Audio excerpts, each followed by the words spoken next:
ഉളിക്കൽ ഗ്രാമപഞ്ചായത്ത് ലൈഫ് ഭവന പദ്ധതിയിൽ എഗ്രിമെന്റ് വെച്ച് ഗുണഭോക്താക്കളുടെ സംഗമവും ആദ്യ ഗഡു വിതരണവും നടത്തി. ഗ്രാമപഞ്ചായത്ത് പ്രസിഡന്റ് സിജി സണ്ണി ഉദ്ഘാടനം ചെയ്തു. വർഷങ്ങളായിട്ട് നിങ്ങൾ കുറെ കാലങ്ങളായിട്ട് നിങ്ങൾ ലൈഫിന്റെ ഭവന പദ്ധതിയിൽ അപേക്ഷ സമർപ്പിച്ച് കാത്തിരുന്ന ഒരു വീടാണ്. ഇത് കിട്ടുകയില്ലെന്ന് തന്നെയാണ് പകുതി പേരുടെ മനസ്സിലുള്ള ആശങ്ക. പക്ഷെ നമുക്കറിയാം സാഹചര്യം കൊണ്ടാണ് കേരളത്തിലെ തന്നെ ഗ്രാമപഞ്ചായത്തുകളിൽ ഏറ്റവും കൂടുതൽ ഗുണഭോക്താക്കൾ ഉണ്ടായിരുന്നു ഭവനപദ്ധതിയിൽ ഉൾപ്പെട്ട ഒരു പഞ്ചായത്തായിരുന്നു ഇത്. അതുകൊണ്ട് തന്നെ സാങ്കേതികമായിട്ട് ബുദ്ധിമുട്ടുണ്ടായിരുന്നു ഇത്രയും പേർക്ക് വീട് കൊടുക്കുക എന്നുള്ളത്. പക്ഷെ ഇനി ബാക്കി വന്ന 70 പേർക്ക് ലാസ്റ്റ് ടീമായിട്ട് പുതിയതായിട്ട് നമുക്ക് ആദ്യമായിട്ട് നിങ്ങൾക്ക് ഫണ്ട് അനുവദിക്കാനായിട്ട് അവസരം കൈവന്നിരിക്കുകയാണ്. നമ്മെ സംബന്ധിച്ച് ഒത്തിരി സന്തോഷത്തോടെയാണ് ഈ ഒരു ഉദ്യമത്തിലേക്ക് കടക്കുന്നത്.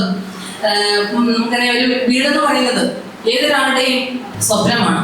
സ്വന്തമായിട്ട് ഒരു വീട്ടിൽ കിടക്കുക എന്ന് പറയുമ്പോൾ മാത്രമല്ല, കെട്ടുറപ്പുള്ള ഒരു വീട്ടില് വെയിലും മഴയിലും ഒക്കെ ഇടിഞ്ഞു വീഴാത്ത പാറ്റയും പൂച്ചവട്ടിയും ഒന്നും കടന്നു വരാതെ നമുക്ക് മനോഹരമായ വാസയോഗ്യമായ ഒരു വീടുകളുടെ സ്വപ്നം, ഈ സ്വപ്നം സാക്ഷാത്കരിക്കാനായിട്ട് ഉളിക്കൽ പഞ്ചായത്ത് നിങ്ങളോടൊപ്പമുണ്ട്.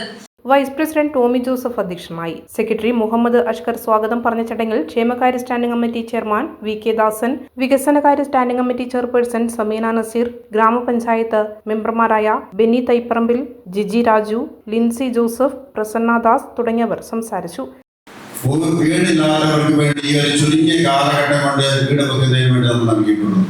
ഈ അവസാനം നിങ്ങൾക്ക് പണം തരാനില്ല എന്ന് മനസ്സിലാക്കിയപ്പോൾ പഞ്ചായത്ത് 3 കോടി രൂപ ഹട്ടോ വായ്പ എടുത്തിട്ടാണ് ഇതിന്റെ നടത്തിപ്പോയപ്പോൾ നമ്മൾ മുന്നോട്ട് പോകുന്നത്. ഓരോ വർഷവും ഈ ഹട്ടോ വായ്പ നമ്മൾ തിരിച്ചടച്ചുകൊണ്ടിരിക്കും. എങ്കിൽ പോലും നമ്മൾ കണക്കാക്കുന്നത് നമ്മുടെ നാട്ടിൽ വീടില്ലാതെ ആരും വേണ്ടി അലഞ്ഞു തിരിഞ്ഞ് നടക്കാൻ പാടില്ല എന്ന ഒരു നിശ്ചയദാർഢ്യത്തോടെ മാത്രമാണ് ഞങ്ങൾ ഇതുമായി മുന്നോട്ട് പോകുന്നത്. അതാണ് 25 കോടി 84 ലക്ഷം രൂപയാണ് ഈ ഒരു ചുരുങ്ങിയ കാലം കൊണ്ട് ഉളിക്കൽ പഞ്ചായത്തിലെ ഭവനരഹിതർക്ക് നമ്മൾ നൽകിയിരിക്കുന്നത്. ഇനി നമുക്കറിയാം, 64 ആളുകൾ ഭൂമിയില്ലാത്ത ഭവനരഹിതർ. അവര് ഭൂമി ആരെങ്കിലും ഒക്കെ ഭൂമി അവർക്ക് ദാനം ചെയ്യുകയാണെങ്കിൽ അവർക്കും വീട് വെക്കാനുള്ള തുക നൽകാൻ ഉളിക്കൽ പഞ്ചായത്തിന്റെ ഭരണസമിതി ഞങ്ങൾ തീരുമാനിച്ചിട്ടുണ്ട്. VO രാജേഷ് നന്ദി പറഞ്ഞു.